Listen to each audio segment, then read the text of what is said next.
Hello and welcome to all our viewers in Nigeria and around the world to News Cycle on Global Television. Coming to you live from the nation's capital, Abuja. I am Ramsey Enoch Agbo. A quick reminder that Global Television is on DSTV channel 365 and Star Times 276. You can download the Global TV Nigerian mobile app for Android and iOS devices to keep track of our broadcast. The Inspector General of Police, Kayode Egbetekun, has emphasized that modern policing requires a strategic and progressive approach. Egbetekun stated this while decorating 20 Assistant Inspectors of General of Police and 19 Commissioner of Police in Abuja. Queen Agaba has the details. The Inspector General of Police, Kayode Egbetekun, outlined the Nigerian Police Force's vision, built on 4 key pillars, which includes proactive policing to prevent crime, intelligence-led and technology-driven operations, community partnership to foster trust, and enhanced welfare and capacity development for officers. He urged the senior officers to align with ongoing reforms aimed at enhancing the force's operational effectiveness and building a modern, professional police institution centered on excellence, accountability, and service. This significant achievement in the lives and careers of these officers reflect their dedication, hard work, professionalism, and perseverance. As I congratulate the newly promoted officers, I want to, however, remind you that every promotion comes with increased responsibility. It calls for elevated conduct. It's a solemn duty to lead, inspire, and uphold the highest standards of integrity. The police boss also reminded the newly promoted officers that their leadership directly impacts the morale of those under their command. He urged them to lead by example, uphold discipline, ethics, and dedication, take decisive actions against misconduct, and ensure fairness in all dealings. While emphasizing on the importance of accountability, he noted that the public trust is a privilege that must be earned and protected. These new roles, I urge you to lead by example, set the standard for discipline, ethics, and dedication. Uphold justice, take decisive decisions, and act decisively against misconduct and ensure fairness in all your dealings. Embrace accountability. Remember that public trust is a privilege that must be earned and protected. The IGP expressed gratitude to the Police Service Commission for ensuring timely promotions and thanked President Bola Ahmed Tinubu for his commitment to equipping and improving the police force. For Global Television, Queen Agaba reporting. The suspended Senator for Kogi Central, Natasha Akpoti-Oduogan, has filed a petition to disbar the chairman, Senate Committee on Ethnic Privileges and Public Petition, Senator Madeleine Immersion, and have his name removed as lawyer. In the petition she filed before the Legal Practitioners Disciplinary Committee, the Kogi lawmaker alleged that the New York Supreme Court Appellate Division had on May 10, 2010, indicted and disbarred the Senate Ethics Committee chairman for fraud, misappropriation of clients' funds, and failure to respond to disciplinary authorities. To back her allegation, the petitioner tendered the LPDC a copy of the Justia New York Case Law 2010 with the title Matter of Immersion. The federal government has assured members of the National Youth Service Corps, that is NYSC, that the backlog of their newly approved 77,000 Naira monthly allowance will be paid despite months of delay. The government also dismissed report of any disciplinary action against a corps member, Uche Ogamaye, who criticized President Bola Ahmed Tinubu on social media recently. The Minister of Youth Development, Ayodele Olawande, reaffirmed the government's commitment to fulfilling its promise to corps members. Justice Obiora Ogwata of the Federal High Court in Abuja stepped down from a case involving suspended Senator Natasha Akpoti-Oduaghan. Justice Ogwata was assigned to hear the suit, but he announced that he would no longer handle the matter. He made this decision after Senate President Godswill Akpabio wrote a petition questioning his impartiality. Although the case was scheduled for hearing when the court clerk called it up, the judge ruled that he was stepping aside. The Senate has confirmed the appointment of Sylvester Ndidi Nwakuche as the Controller General, Nigerian Correctional Service, that is NCOS. The confirmation by the Senate was a sequel to the presentation and consideration of Senator Adams Oshomole, Edo North-led Senator Committee on Interior. President Tinubu had on Tuesday last week asked the Senate to consider and confirm the nomination of Sylvester Ndidi Nwakuche as the Controller General, Nigeria Correctional Service, that is NCOS. The Nigerian Security and Civil Defense Corps Ondo State Command says it has uncovered an illegal crude oil reservoir in the state. This is contained in a statement by the spokesperson for the command, DSC Daniel Ademombo, and made available to newsmen. Ademombo explained that the illegal crude oil reservoir was uncovered during a joint operation within the Nigerian Army and Tantita Security Service. The Nigerian Police Force says it has make giant strides combating crime nationwide with numerous arrests linked to serious offenses.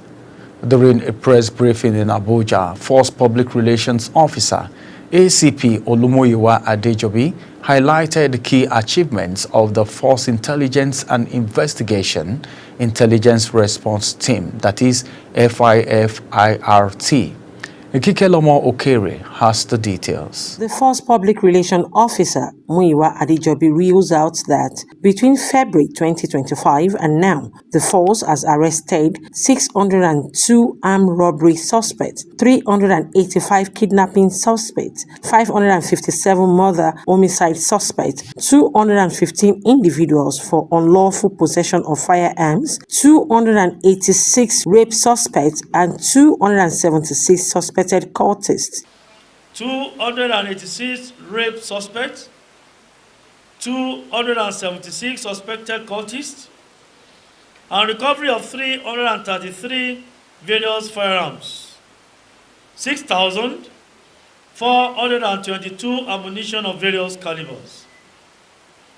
The force was also able to recover 200 stolen vehicles and rescue 324 victims of kidnapping. Adejobi says on March 11, 2025, the Intelligence Response Team operative encountered an ambush at Oshara Garden, a boundary between Kogi and Edo State, using tactic superiority to overpower the armed kidnappers, arresting 8 suspects. The operative recovered 1 AK-47 rifles, 29 rounds, an Israel pump-action rifle, 4 cartridges, 2 pump-action rifle, 72 cartridges, among others. The suspects are with us. We are still working on them, but we cannot display them, like I said, in line with the directive of the IGP and, of course, in line with global best practices of handling rights and protecting rights of suspects. ACP Adejobi reaffirmed the Nigerian Police Force commitment to protecting lives and property, urging citizens to support law enforcement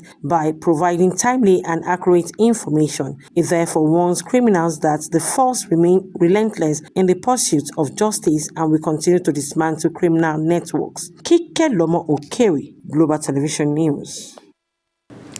The Special Advisor on Information and Strategy to President Bola Tinubu, Bayo Onanuga, has dismissed the assertion by former Anambra Governor Peter Obi that democracy has collapsed, describing it as hyperbolic and lacking logical foundation.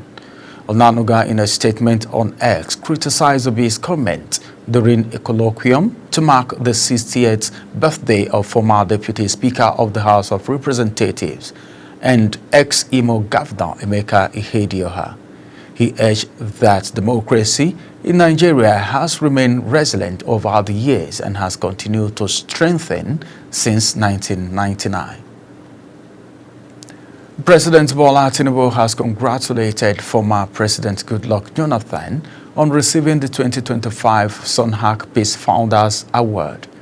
In a statement issued by the Special Advisor to the President on Information and Strategy, Bayo Onanuga, Tinubu commended Jonathan for his dedication to promoting peace and democracy. The statement reveals that Dr. Jonathan's winning the Sonhak Peace Award affirms his bold effort in peace building and promoting democracy in Africa and beyond. The suspended Rivers State Governor Siminalaya Fubara has raised the alarm over fake reports of pipeline explosion in the state, urging security agencies to investigate and take action against those spreading false information. In a statement issued by his chief press secretary, Nelson Chukudi, Fubara dismissed viral videos of alleged attacks on oil and gas facilities as fake and malicious, warning against attempts to incite coerce. He stressed his commitments to maintaining peace in the state. The sole administrator of Rivers State, Vice Admiral Ibok Ete Ekwembas, retired, has announced the resignation of the head of service, Dr. George Mweke, describing the development as sad. The administrator appreciated the immense contribution of Mweke in the short period he served the administration and wished him well in his future endeavors. Ibas said in the interim, Dr. Iyinge Brown, Permanent Secretary, Welfare Office of the Head of Service, had been appointed in acting capacity until the emergence of a new Head of Service. The Minister of Defense, Muhammadu Badaru, has inaugurated the first phase training for 800 Special Forces personnel tasked with conducting high-impact operations with precision, speed, and efficiency. Badaru, while inaugurating the Special Operation Forces for the Armed Forces of Nigeria at Camp Kabala in Jaji Military Cantonment, Kaduna State, says they would be engaged in rapid response missions. He also said that the initiative was part of new strategy to address the lingering security issues in the country. The Niger Delta Progressive Youth Leadership Foundation has called for a peaceful resolution to the ongoing political crisis in Rivers State. While raising concern about the legality of the state of emergency declared by President Bola Tinubu, they stated this while briefing journalists in Abuja. Our political correspondent, Edikan Michael, has the report. The group expressed support for mediation efforts to resolve the crisis, emphasizing the need for dialogue between Governor Siminalaya Fubara, the FCT Minister, and the House of Assembly. The group also raised concerns about the suspension of elected officials, calling for adherence to the Nigerian Constitution in any declaration of emergency. According to the 1999 Constitution, a state of emergency can be declared under the following conditions: if Nigeria is at war, if the country faces an imminent threat of invasion or involvement in war, if there is a breakdown of public order and safety in any part of the country, if there is a clear and present danger of such breakdown, if a disaster or natural calamity has occurred or is imminent, if any situation arising that poses a significant threat to Nigeria's existence, if a state governor requests a state of emergency or fail to act within the responsible time, allowing the president to make such decision. The forum also criticized political misadvising from some officials and the failure of the National Assembly to intervene, but stressed that a state of emergency could be misused for political manipulation with potentially detrimental consequences for democracy. The power to declare a state of emergency in any part of Nigeria or even across the entire country must be exercised in accordance with the provision of the 1999 Constitution as amended, and must not be exercised in a flagrant violation of the same Constitution. The group, like other concerned Nigerians, called on President Tinubu to monitor the actions of political appointees, ensuring they align with his administration's goals, particularly in the lead-up to the 2027 re-election, while reaffirming their commitments to defending Nigeria's constitutional democracy and supporting the Southern Nigeria presidency until 2031. Edika Michael for Global TV News. The Minister of Solid Mineral Development, Dr. Dele Alake, has declared that there will be no hiding place for illegal miners in the country, as efforts to strengthen operations of the mining marshals and ensure nationwide coverage are in offering. Addressing a press conference to mark the one-year anniversary of the Corps, the minister emphasized that the establishment of the mining marshal last year has significantly disrupted unauthorized mining activities and restored investors' confidence in the sector. Osana Okorafo has the details. The Minister of Solid Minerals Development, Dr. Dele Alake, explained that activation of the Corps is to enforce provisions of the Nigerian Minerals and Mining Act has struck fear into illegal operators, largely curbing their operations and serving as a deterrent. Assessing the impact of the mining marshals over the past 1 year, the minister stated that 2,220 corps at inception, which has now been scaled up to 2,670 operatives, have raised awareness of the enforcement capacity of the federal government to combat illegal mining, establishing considerable deterrence among illegal miners, and contributed to substantial increase in revenue generated from the sector. Specifically, on March 21st last year, the solid mineral sector witnessed the implementation of a critical element of our 7-point agenda for domestic consolidation and international competitiveness, and that's the activation of the mining marshals. The core of 2,220 officers that formed the pioneer mining marshals have increased over time by 450. They are now 2,670 as of today. While the marshals' operations have been somewhat hampered by logistical constraints, Alake reassured that with the increased budgetary allocation for the ministry in the 2025 fiscal year, such limitations will be addressed. Corporate collaborators encourage deeper excavation and scale up this illegality and criminality. So the above definition of the enemy necessitated a training schedule that empowered the mining marshals with the strategic and tactical skills to combat and overwhelm its targets. It will be recalled that the Federal Executive Council, FEC, recently approved 2.5 billion naira for the deployment of satellite technology to enhance the security architecture of the mining sector, which will consequently aid the operations of the mining marshals. Hosanna Okorafo reporting for Global Television. You're watching the live broadcast of News Cycle. When News Cycle returns, Australia to unveil new stadium for 2032 Olympic Games. Details coming shortly, plus foreign and sports stories on the other side of this break. Stay with us.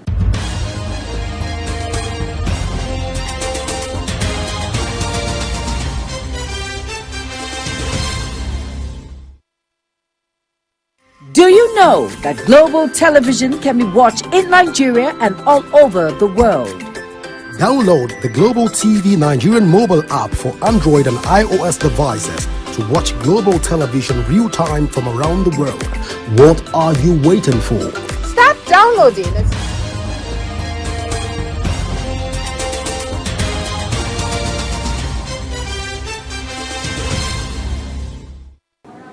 And now from the world of business, the Ministry of Finance has announced a strategic collaboration with the Organization for Economic Cooperation and Development.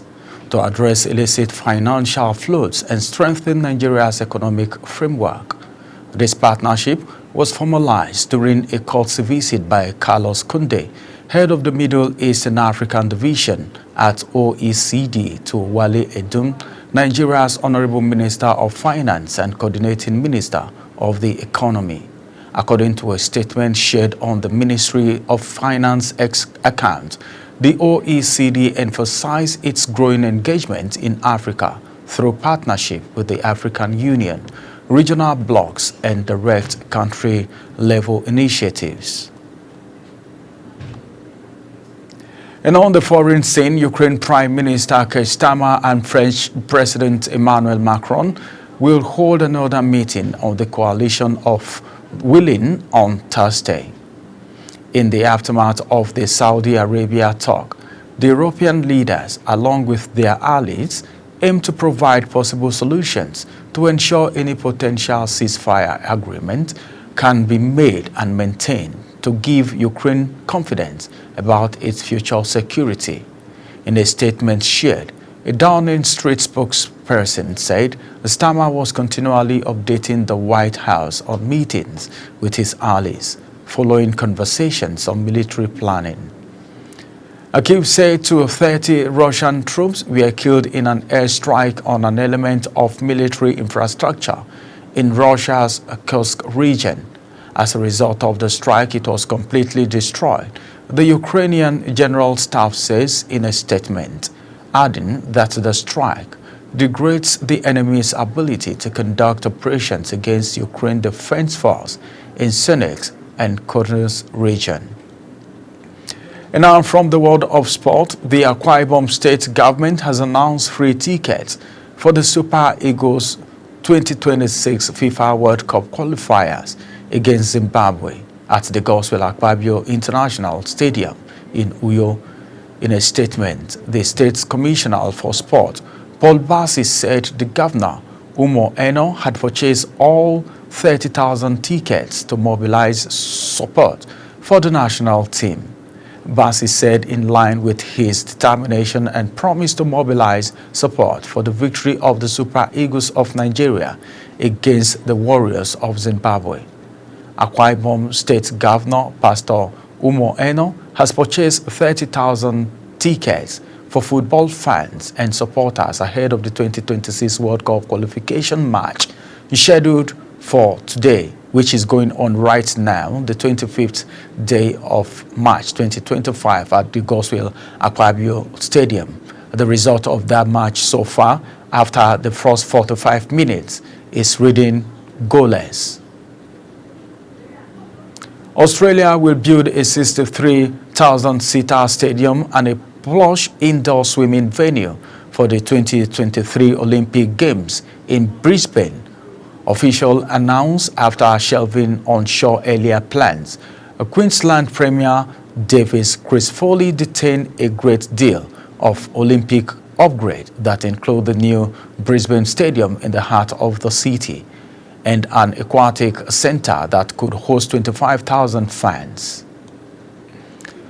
And that's it on Global TV News Cycle. Kindly follow us across all social media platforms now showing on your screen by using @Global TV NG. You can download the Global TV Nigerian mobile app for Android and iOS devices to keep track of our broadcast. I am Ramsey Enoch Agbo. Thank you for watching.